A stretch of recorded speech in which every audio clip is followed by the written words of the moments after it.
ಹೈದರಾಬಾದ್ನ ಗೋಶಾಮಹಲ್ ಕ್ಷೇತ್ರದ ಬಿಜೆಪಿ ಶಾಸಕ ರಾಜಾ ಸಿಂಗ್ ಅವರನ್ನ 2024ರ ಡಿಸೆಂಬರ್ನಿಂದ 22 ದ್ವೇಷ ಭಾಷಣ ಪ್ರಕರಣಗಳಲ್ಲಿ ಖುಲಾಸೆಗೊಳಿಸಲಾಗಿದೆ. ಅವರು ಹೇಗೆ ಸತತವಾಗಿ ದ್ವೇಷ ಭಾಷಣ ಪ್ರಕರಣಗಳಲ್ಲಿ ಖುಲಾಸೆಗೊಳ್ತಾರೆ ಅನ್ನೋದನ್ನ ನ್ಯೂಸ್ ಲಾಂಡ್ರಿ ವರದಿ ಪರಿಶೀಲಿಸಿದೆ. ಇಂತಹ ದ್ವೇಷ ಕಾರುವ ಭಾಷಣಗಳ ಮೂಲಕವೇ ರಾಜಾ ಸಿಂಗ್ ತಮ್ಮ ರಾಜಕೀಯ ಜೀವನವನ್ನ ನಿರ್ಮಿಸಿಕೊಂಡಿದ್ದಾರೆ. ವರ್ಷಗಳಿಂದ ಅವರ ವಿರುದ್ಧ ಹಲವಾರು ಎಫ್ಐಆರ್ಗಳು ದಾಖಲಾಗಿವೆ, ಆದರೆ ಅವರು ಎಂದಿಗೂ ಶಿಕ್ಷೆಗೆ ಒಳಗಾಗಿಲ್ಲ.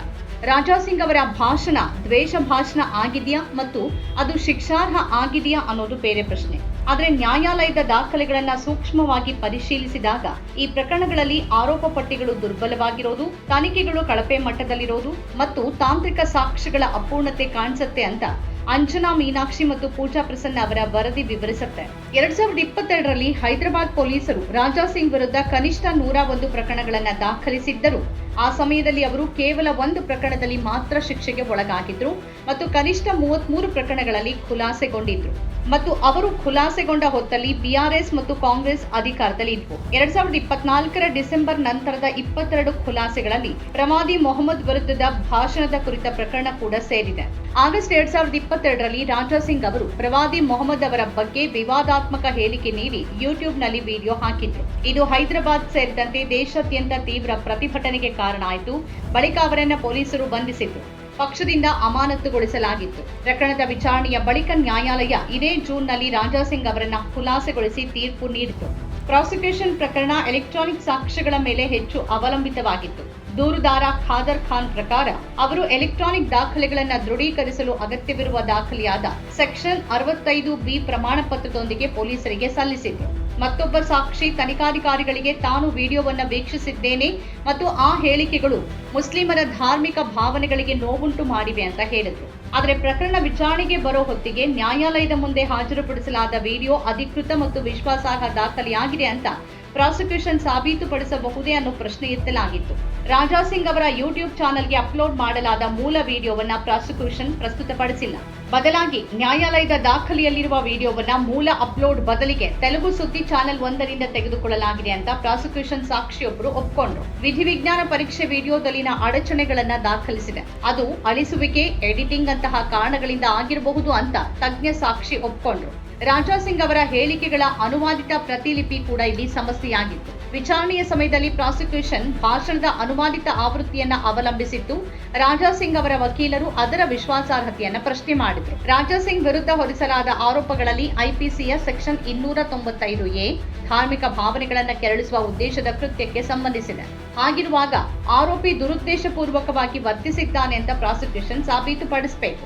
ಆದರೆ ಪ್ರಾಸಿಕ್ಯೂಷನ್ ಆರೋಪಗಳನ್ನ ಅನುಮಾನಾತೀತವಾಗಿ ಸಾಬೀತುಪಡಿಸೋಕೆ ವಿಫಲವಾಗಿದೆ ಅಂತ ತೀರ್ಮಾನಿಸಿದ ಕೋರ್ಟ್ ಅವರನ್ನ ಖುಲಾಸೆಗೊಳಿಸಿತು.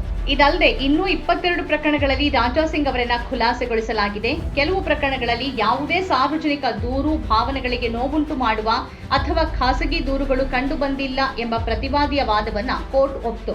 ಮತ್ತೆ ಕೆಲವು ಪ್ರಕರಣಗಳಲ್ಲಿ ಯಾವುದೇ ಗಲಭೆ, ಕೋಮು ಹಿಂಸಾಚಾರ ಅಥವಾ ಶಾಂತಿಗೆ ಬೆದರಿಕೆ ದಾಖಲಾಗಿಲ್ಲ ಅಂತ ತೀರ್ಪು ನೀಡಲಾಯಿತು. ವರದಿ ಪ್ರಕಾರ ರಾಜಾ ಸಿಂಗ್ ಅವರ ಹಲವಾರು ಭಾಷಣಗಳು ಮುಸ್ಲಿಮರು ರಾಷ್ಟ್ರಕ್ಕೆ ನಿಷ್ಠರಲ್ಲದವರು, ಪಾಕಿಸ್ತಾನಕ್ಕೆ ಸೇರಿದವರು ಅಥವಾ ಭಾರತದ ಹಿತಾಸಕ್ತಿಗಳಿಗೆ ವಿರುದ್ಧವಾಗಿ ವರ್ತಿಸುತ್ತಿದ್ದಾರೆ ಅಂತ ಆರೋಪಿಸಿವೆ.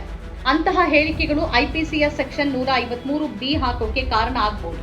ಆದರೆ ರಾಜಾ ಸಿಂಗ್ ವಿರುದ್ಧ ಈ ನಿಬಂಧನೆಯನ್ನ ವಿರಳವಾಗಿ ಅನ್ವಯಿಸಲಾಗಿದೆ ಅಂತ ವರದಿ ಹೇಳುತ್ತೆ. ಇತರ ಕಾರಣಗಳ ಜೊತೆಗೆ ರಾಜಾ ಸಿಂಗ್ ಇಸ್ಲಾಂ ಅಥವಾ ಮುಸ್ಲಿಮರು ಎಂಬ ಪದಗಳನ್ನ ಸ್ಪಷ್ಟವಾಗಿ ಬಳಸಿಲ್ಲ ಎಂಬ ಕಾರಣದಿಂದ ಅವರನ್ನ ಬಿಡುಗಡೆ ಮಾಡಲಾಯಿತು. ಆರೋಪಿಯ ಮಾತಿನಿಂದ ಮುಸ್ಲಿಂ ಸಮುದಾಯಕ್ಕೆ ಸೇರಿದ ವ್ಯಕ್ತಿಗಳು ನೋಯಲು ಯಾವುದೇ ಅವಕಾಶವಿಲ್ಲ, ಏಕೆಂದರೆ ಆರೋಪಿಯ ಭಾಷಣದಲ್ಲಿ ಮುಸ್ಲಿಂ ಸಮುದಾಯ ಅಥವಾ ಇಸ್ಲಾಂ ಧರ್ಮದ ಬಗ್ಗೆ ಯಾವುದೇ ಉಲ್ಲೇಖ ಇಲ್ಲ ಅಂತ ಕೋರ್ಟ್ ತೀರ್ಪು ನೀಡಿತು. ಅದೇ ಹೊತ್ತಲ್ಲಿ ಪೊಲೀಸ್ ತನಿಖೆ ಮತ್ತು ಪ್ರಾಸಿಕ್ಯೂಷನ್ ಪ್ರಕರಣಕ್ಕೆ ನಿರ್ಣಾಯಕವಾದ ತಾಂತ್ರಿಕ ಪುರಾವೆಗಳನ್ನು ಒದಗಿಸುವಲ್ಲಿ ವಿಫಲವಾಗಿದ್ದು ಮತ್ತೆ ಕಂಡಿರೋದಾಗಿ ವರದಿ ಹೇಳುತ್ತೆ. ವರದಿ ಪರಿಶೀಲಿಸಿರುವ 22 ಪ್ರಕರಣಗಳಲ್ಲಿ 11 ಪ್ರಕರಣಗಳಲ್ಲಿ ಭಾರತೀಯ ಸಾಕ್ಷ್ಯ ಕಾಯ್ದೆಯಡಿ ನಿರ್ಣಾಯಕ ದಾಖಲೆಯಾದ ದೋಷಪೂರಿತ, ಅಮಾನ್ಯ ಅಥವಾ ಪರಿಶೀಲಿಸಲಾಗದ ಸೆಕ್ಷನ್ 65B ಪ್ರಮಾಣ ಪತ್ರಗಳಿಂದಾಗಿ ರಾಜಾ ಸಿಂಗ್ ಅವರನ್ನ ಖುಲಾಸೆಗೊಳಿಸಲಾಯಿತು. 10 ಪ್ರಕರಣಗಳಲ್ಲಿ ಎಫ್ಎಸ್ಎಲ್ ವಿಶ್ಲೇಷಣೆ ದೋಷಪೂರಿತವಾಗಿದೆ. 2023ರ ರಾಮನವಮಿ ಭಾಷಣ ಪ್ರಕರಣದಲ್ಲೂ ಇದೇ ಆಗಿದೆ. ರಾಮನವಮಿ ಮೆರವಣಿಗೆಯಲ್ಲಿ ರಾಜಾ ಸಿಂಗ್ ಹಿಂದೂ ರಾಷ್ಟ್ರ ಸ್ಥಾಪನೆಗೆ ಕರೆ ನೀಡಿದರು. ಆದರೆ ಎಸ್ಐ ಮತ್ತು ಇತರ ಪ್ರಾಸಿಕ್ಯೂಷನ್ ಸಾಕ್ಷಿಗಳು ಮೆರವಣಿಗೆ ಸಮಯದಲ್ಲಿನ ನಿಖರವಾದ ಘೋಷಣೆಗಳನ್ನು ನೆನಪಿಸಿಕೊಳ್ಳಲು ಅಥವಾ ಆ ಸಮಯದಲ್ಲಿ ಅವರು ನಿಜವಾಗಿಯೂ ಕರ್ತವ್ಯದಲ್ಲಿದ್ರು ಅಂತ ಸಾಬೀತುಪಡಿಸಲು ಸಾಧ್ಯವಾಗಲಿಲ್ಲ ಅಂತ ಕೋರ್ಟ್ ಗಮನಿಸಿತು. ಹಲವು ಪ್ರಕರಣಗಳಲ್ಲಿ ಅವರ ಹೇಳಿಕೆಗಳು ಕೋಮು ಸಾಮರಸ್ಯದ ಮೇಲೆ ಪರಿಣಾಮ ಬೀರುತ್ತೆ ಅಂತ ದೃಢೀಕರಿಸುವ ಸಾಕ್ಷ್ಯಗಳನ್ನು ತರೋಕೆ ಪೊಲೀಸರಿಗೆ ಸಾಧ್ಯವಾಗಲಿಲ್ಲ. 2017ರಲ್ಲಿ ಅವರು ತೆಲುಗು ಚಾನೆಲ್ ಒಂದರ ಜೊತೆಗಿನ ಸಂದರ್ಶನದಲ್ಲಿ ಮಥುರಾದ ಕಾಶಿಯಲ್ಲಿರುವ ಮಸೀದಿಗಳನ್ನು ಕೆಡವಿ ಅಲ್ಲಿ ಹಿಂದೂ ದೇವಾಲಯ ನಿರ್ಮಿಸೋದಾಗಿ ಮತ್ತು ಅದಕ್ಕಾಗಿ ವಿಶೇಷ ಪಡೆ ಸಿದ್ಧಪಡಿಸೋದಾಗಿ ಹೇಳಿದ್ರು. ಹೈದರಾಬಾದ್ನ ಈಲ್ಡ್ ಸಿಟಿಯನ್ನ ಮಿನಿ ಪಾಕಿಸ್ತಾನ ಅಂದಿದ್ರು. ವಿಡಿಯೋದ ವಿಧಿವಿಜ್ಞಾನ ವಿಶ್ಲೇಷಣೆಯಲ್ಲಿ ಗೊಂದಲವಿದ್ದ ಕಾರಣ ಈ ಪ್ರಕರಣವು ನಿಲ್ಲಲಿಲ್ಲ. 9 ಪ್ರಕರಣಗಳಲ್ಲಿ ಸಾಕ್ಷಿಗಳು ಪ್ರತಿಕೂಲವಾಗಿ ರಾಜಾ ಸಿಂಗ್ ಖುಲಾಸೆಯಾದ್ರು.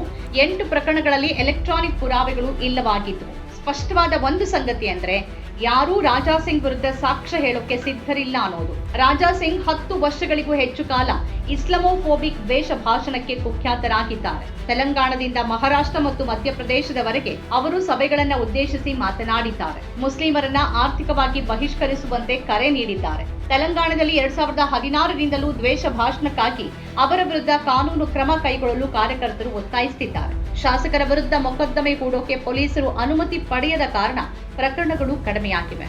ನಮ್ಮ ಕಾರ್ಯಕ್ರಮಗಳನ್ನ ನೀವು ನೋಡ್ತಾ ಇದ್ರೆ ನಮ್ಮ ಚಾನೆಲ್ ಅನ್ನ ಸಬ್ಸ್ಕ್ರೈಬ್ ಮಾಡಿ, ಪಕ್ಕದ ಬೆಲ್ ಐಕಾನ್ ಒತ್ತಿ ನಮ್ಮನ್ನ ಬೆಂಬಲಿಸಿ. ಹಾಗೆ ನಮ್ಮ ಕಾರ್ಯಕ್ರಮಗಳನ್ನ ಲೈಕ್ ಮಾಡಿ, ಕಮೆಂಟ್ ಮಾಡಿ, ಅದನ್ನ ಬೇರೆಯವರಿಗೂ ವಾಟ್ಸ್ಆಪ್ ಮೂಲಕ ಶೇರ್ ಮಾಡಿ.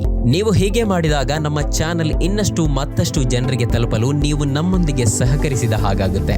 ಇದು ನೀವು ಯಾವುದೇ ಖರ್ಚಿಲ್ಲದೆ ಕೆಲವೇ ಸೆಕೆಂಡುಗಳಲ್ಲಿ ನೀಡಬಹುದಾದ ಸಹಕಾರ. ಧನ್ಯವಾದಗಳು.